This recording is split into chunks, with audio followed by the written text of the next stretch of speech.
Hello everyone, welcome to my channel cool teaching classes. जैसे कि हमने अपना जो लास्ट टॉपिक था वो इस वाली रिएक्शन पे लीव किया था।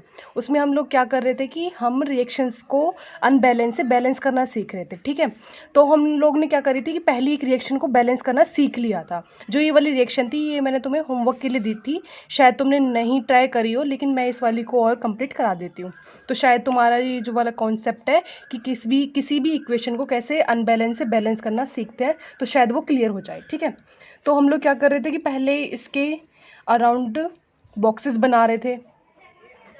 फिर हम लोग क्या कर रहे थे कि एक स्ट्रेट लाइन ड्रॉ कर रहे थे जिसमें हम क्या कर रहे थे, रिएक्टेंट के एटम्स को अलग लेते थे और प्रोडक्ट के एटम्स को अलग लिखते थे। ठीक है, तो हमारा जो Na है, Na क्या है हमारा सोडियम, इसका अलग लिख लिया। फिर हम क्या लेते हैं, ऑक्सीजन, फिर हमारा है हाइड्रोजन और फिर है सल्फर। इसके अंदर सिर्फ 4 ही एटम यूज़ हो रहे हैं। ठीक है, फिर ऐसे ही हम प्रोडक्ट के लिखेंगे साइड में, इधर Na, ऑक्सीजन, हाइड्रोजन और सल्फर। फिर इनके नंबर काउंट करेंगे, कितने कितने नंबर किसी भी रिएक्शन में पार्टिसिपेट कर रहे हैं। तो इधर हमें दिख ही रहा है जैसे कि सोडियम है Na, वो सिर्फ एक है, सिंगल है। ठीक है, तो उसके लिए 1 लिख दिया। फिर ऑक्सीजन है, ऑक्सीजन कितना है, 1 इधर है और 4 इधर है, तो टोटल कितने हो गए 5। ठीक है, फिर हम हाइड्रोजन देखते हैं, 2 इधर है 1 इधर है, तो कितने हो गए टोटल 3। फिर हम देखते हैं सल्फर, सल्फर कितने हैं हमारे, सिंगल ही है, तो हम इसके लिए 1 ही लिखेंगे। ठीक है, फिर ऐसे ही इधर काउंट करेंगे, तो लेकिन इधर क्या है हमारे सोडियम कितने हैं 2। ठीक है, इसलिए 2 लिख दिया। फिर हम देखेंगे ऑक्सीजन कितने, इधर इधर 4 और 1 5। ठीक है, फिर हमारे हाइड्रोजन काउंट करेंगे, हाइड्रोजन कितने इधर 2, सिर्फ 2 ही है इधर तो। ठीक है, फिर हम देखेंगे सल्फर, सल्फर कितने हैं हमारे 1। ठीक है, क्या तुम्हें ये रिएक्शन बैलेंस दिख रही है, नहीं, क्यों, क्योंकि इधर सोडियम 1 है लेकिन इधर क्या है 2, तो ये क्या हो गई हमारी अनबैलेंस्ड है। ठीक है, ये क्या है हमारी अनबैलेंस्ड। ठीक है, अब हम इसको क्या करेंगे, बैलेंस्ड करना सीखेंगे। बैलेंस्ड हम कैसे करेंगे इसको, कि वही स्ट्रेट लाइन बीच में ड्रॉ करेंगे और नंबर ऑफ एटम्स को बैलेंस करना स्टार्ट करेंगे। सबसे पहले देखेंगे कि हमारा कौन सा जो एटम है मतलब कि वो अनबैलेंस्ड है, वो है हमारा सोडियम, क्योंकि इधर तो 1 है और प्रोडक्ट साइड में वो 2 है, तो हम क्या करेंगे इधर 2 लगा देंगे। ठीक है, बॉक्सेस के आगे लगाएंगे हम 2। ठीक है, ना तो इधर ना इधर, कहीं पे भी नहीं, सिर्फ उसके आगे लगाएंगे। ठीक है, हमने आगे लगा दिया, तो हमारे सोडियम अब कितने हो गए 2। ठीक है, अब इधर से हमारा क्या हो जाता है कि ऑक्सीजन भी चेंज हो जाते हैं, इंक्रीज हो जाएंगे ऑक्सीजन भी, क्योंकि 4 इधर है अब 2 इधर हो गए। ठीक है, तो कितने हो गए टोटल 6, ऑक्सीजन कितने हो गए वो हमारे 6। ठीक है, अब हाइड्रोजन चेक करेंगे, हाइड्रोजन कितने हो गए, 2 इधर है और 2 इधर है, तो अभी टोटल कितने हो गए हमारे हाइड्रोजन भी 4। ठीक है, अब फिर सल्फर देखते हैं, सल्फर को हमने चेंज ही नहीं किया तो 1। ठीक है, फिर अब हम प्रोडक्ट साइड में देखते हैं। ठीक है, सोडियम इधर भी 2 है, इधर भी 2 है। ठीक है, अब आती है ऑक्सीजन की टर्न। ठीक है, ऑक्सीजन को चेक करेंगे, ऑक्सीजन इधर कितने 4 और 1 5 है, लेकिन इधर तो ऑक्सीजन 6 है, तो अब हम क्या कर सकते हैं, हम 2 इधर लगाएंगे तो क्या हो जाएगा कि सोडियम हमारे 4 हो जाएंगे। फिर हमें दोबारा से वही पूरी रिएक्शन को चेंज करना पड़ेगा, उनके नंबर्स को चेंज करना पड़ेगा। तो हम क्या करेंगे, मैं वाटर के साथ 2 लगा देती हूँ। ठीक है, मैंने आगे 2 लगा दिया। ठीक है, अब ये कितने हो गए हमारे 2 इधर और 4 इधर, तो कितने हो गए टोटल ऑक्सीजन 6। ठीक है, फिर अब हम चेक करेंगे कि हाइड्रोजन कितने हैं। अब हाइड्रोजन देखेंगे, 2 इधर और 2 ये, टोटल कितने हो गए हमारे 4। ठीक है, अब सल्फर कितने हो गए 1। क्या हमारी रिएक्शन बैलेंस है, हाँ देखो सारी चीज़ें इक्वल है। अगर हम सोडियम को चेक करें रिएक्टेंट और प्रोडक्ट में, दोनों में सेम है।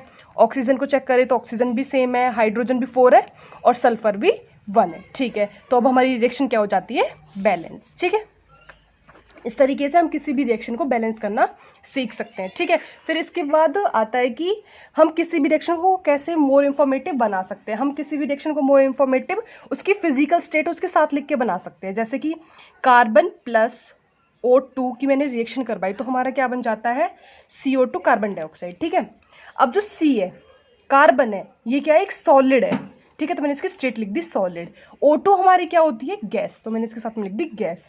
अब जो हमारा CO2 बना है ये भी क्या बना है हमारी गैस, क्योंकि जो कार्बन डाइऑक्साइड है वो भी तो हमारी क्या होती है गैस होती है। ठीक है, ये वाला हमारा टॉपिक यहाँ पे कंप्लीट होता है। अब हमारा जो नेक्स्ट टॉपिक है वो है types of reactions, types of reactions. ठीक है, अब जो हमारी जो रिएक्शंस होती हैं केमिकल रिएक्शंस, वो 5 टाइप्स की होती हैं। ठीक है, 5 टाइप्स कौन कौन सी, सबसे पहली आती है कॉम्बिनेशन।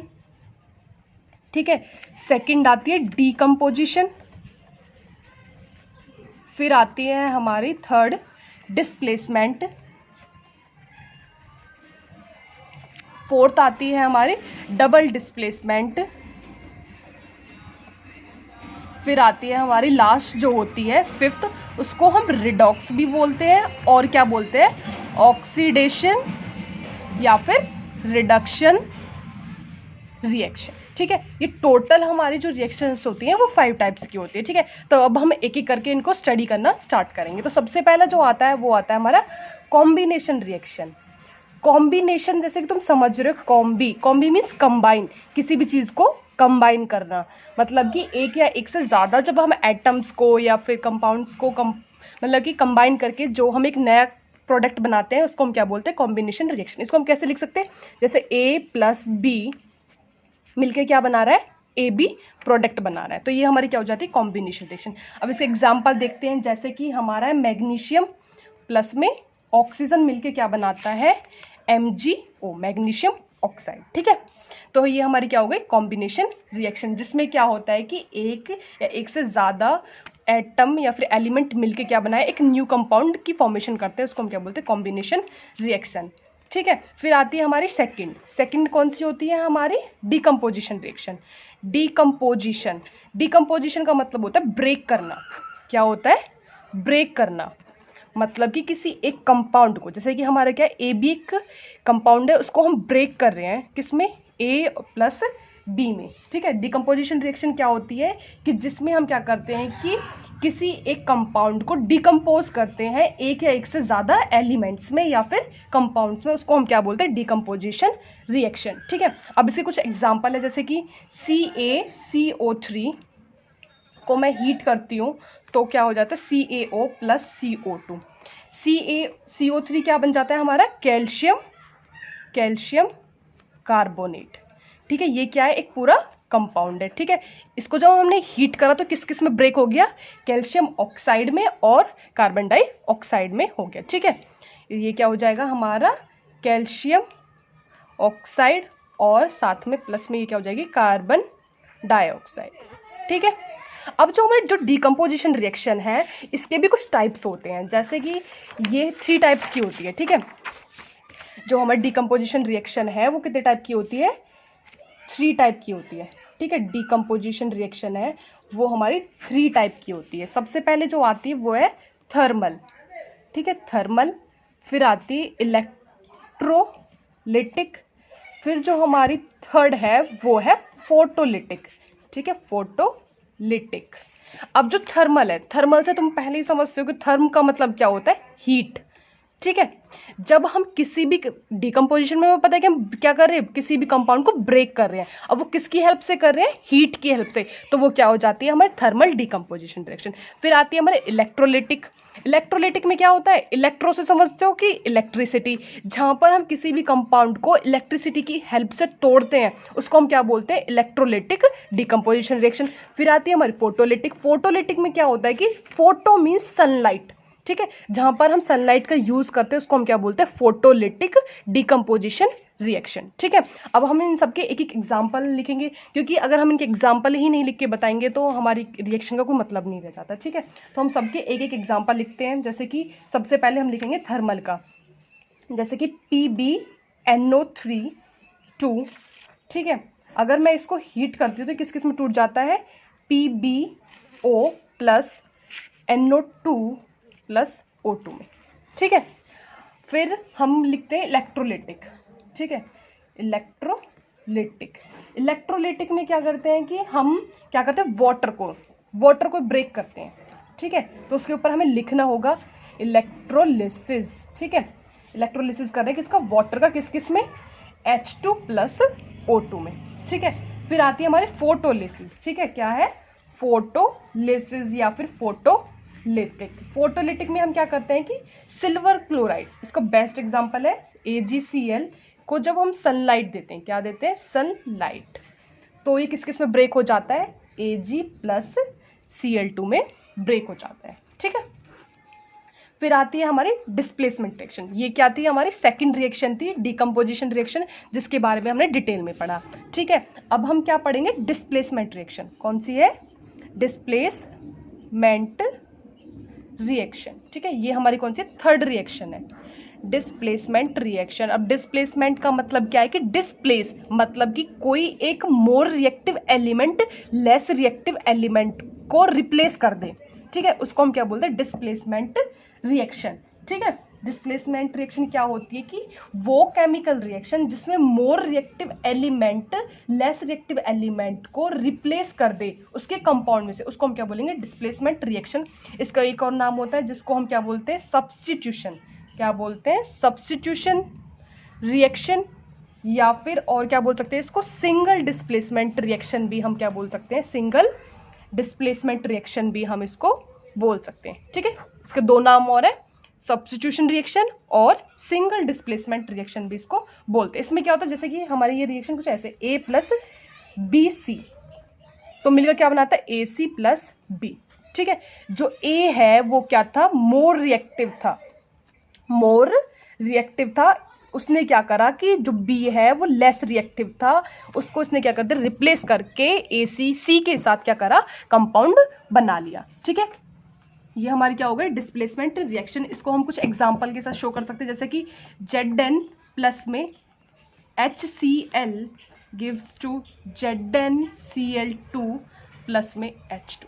ठीक है, यहाँ पे क्या है, हमारा जो जिंक है वो ज़्यादा रिएक्टिव है हाइड्रोजन के कंपैरिजन में, इसलिए वो क्या करता है कि क्लोराइड के साथ क्या बना लेता है, कंपाउंड बना लेता है, हाइड्रोजन गैस को रिलीज कर देता है। ठीक है, ये हमारी क्या हो गई, डिस्प्लेसमेंट रिएक्शन। ठीक है, अब आते हैं हम फोर्थ रिएक्शन, वो कौन सी है, डबल डिस्प्लेसमेंट। कौन सी है, डबल डिस्प्लेसमेंट रिएक्शन। इस रिएक्शन में हम क्या करते हैं, इस केमिकल रिएक्शन में क्या होता है कि आयंस का एक्सचेंज होता है दो रिएक्टेंट्स के बीच में एक न्यू प्रोडक्ट फॉर्म करने के लिए। क्या होता है कि आयंस का एक्सचेंज जो होता है बिटवीन टू रिएक्टेंट्स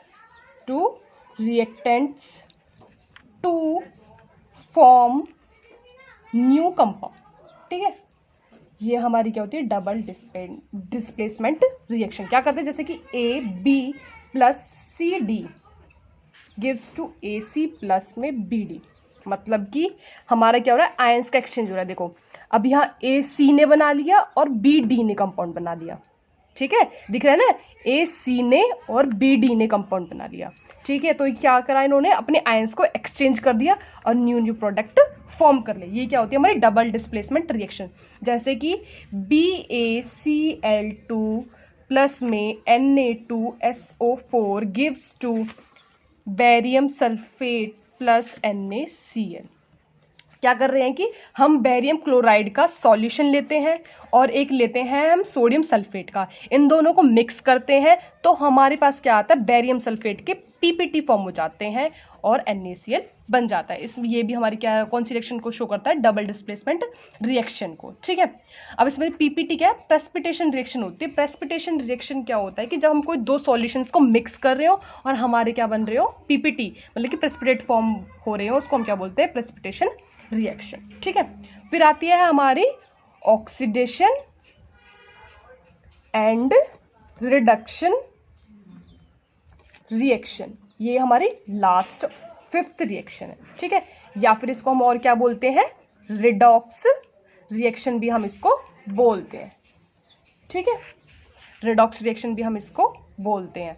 इसमें क्या होता है, ऑक्सीडेशन। ऑक्सीडेशन का मतलब क्या होता है कि जहां पर ऑक्सीडेशन हो रहा हो। ऑक्सीडेशन का मतलब क्या है कि लॉस ऑफ इलेक्ट्रॉन। ठीक है, यहाँ पे क्या होता है, ऑक्सीडेशन या फिर एडिशन ऑफ ऑक्सीजन। ठीक है, और रिमूवल ऑफ हाइड्रोजन, ये क्या होती है, हमारी ऑक्सीडेशन रिएक्शन होती है। अगर हम बात करें रिडक्शन, रिडक्शन क्या होता है, रिडक्शन वो होता है कि जहां पर हमारा क्या होता है, एडिशन के किसका हो, एडिशन ऑफ हाइड्रोजन और रिमूवल ऑफ ऑक्सीजन। ठीक है, ठीक है, या फिर गेन ऑफ इलेक्ट्रॉन। ठीक है, इन 3 पॉइंट से हम शो कर सकते हैं ऑक्सीडेशन और रिडक्शन। ऑक्सीडेशन का अपोजिट क्या होगा, रिडक्शन, या फिर ये बोल दो रिडक्शन का अपोजिट क्या होगा, ऑक्सीडेशन। ठीक है, अब हमारे इन्हीं से 2 टर्म्स मिलकर बनी हुई है, ऑक्सीडाइजिंग एजेंट और रिड्यूसिंग एजेंट। ठीक है, ऑक्सीडाइजिंग एजेंट क्या होते हैं कि जो ऑक्सीडेशन के लिए हमें ऑक्सीजन प्रोवाइड करते हैं उसको हम क्या बोलते हैं, ऑक्सीडाइजिंग एजेंट। और या फिर क्या करते हैं, जो रिड्यूस करते हैं। ऑक्सीडाइजिंग एजेंट वो होते हैं जो किसी के रिडक्शन में हेल्प करवाते हैं। ठीक है, रिडक्शन करते हो, जो खुद का रिडक्शन करते हैं और दूसरे का ऑक्सीडेशन। ठीक है, फिर ऐसे ही रिड्यूसिंग एजेंट होता है। रिड्यूसिंग एजेंट में क्या होता है कि वो सब्सटेंस जो हाइड्रोजन प्रोवाइड करवाते हैं ऑक्सीडेशन, हाइड्रोजन प्रोवाइड करवाते हैं रिडक्शन के लिए, उसको हम क्या बोलते हैं, गिव्स हाइड्रोजन। ठीक है, रिड्यूसिंग एजेंट वो होते हैं जो हाइड्रोजन प्रोवाइड करवाते हैं, और ऑक्सीडाइजिंग क्या होते हैं कि जो ऑक्सीजन प्रोवाइड करवाते हैं। ठीक है, ऑक्सीडेशन के लिए। ठीक है, यही इसी को ही हम रेडॉक्स रिएक्शन बोलते हैं, और इसी को हम क्या बोलते हैं, हमारे ऑक्सीडेशन रिडक्शन रिएक्शन बोलते हैं। इसका बस एक एग्जांपल और है, जैसे कि CuO प्लस में H2, ये कंप्लीट हमारे रिडॉक्स रिएक्शन को शो करती है। ठीक है, CuO, अब देखो इधर से इधर गई तो इधर क्या हो गया, ऑक्सीजन का रिमूवल हो गया, तो ये क्या हुआ, हमारा रिडक्शन हुआ, है ना, रिमूव हुई ऑक्सीजन। और इसमें देखो H2 से O2 एडिशन हो गई ऑक्सीजन के, तो क्या हो गया हमारे यहाँ पे ऑक्सीडेशन। और ये कंप्लीट किस चीज़ को शो कर रहा है, हमारी रिडॉक्स रिएक्शन को शो कर। ठीक है, यहाँ पे हमारा ये वाला टॉपिक कंप्लीट होता है। हमने इस वाले टॉपिक में टाइप्स ऑफ रिएक्शन पढ़ा है। आई होप कि तुम्हें समझ में आया होगा, और प्लीज़ अगर समझ में आया तो लाइक, कमेंट और सब्सक्राइब मेरे चैनल को ज़रूर करना। Thank you for watching.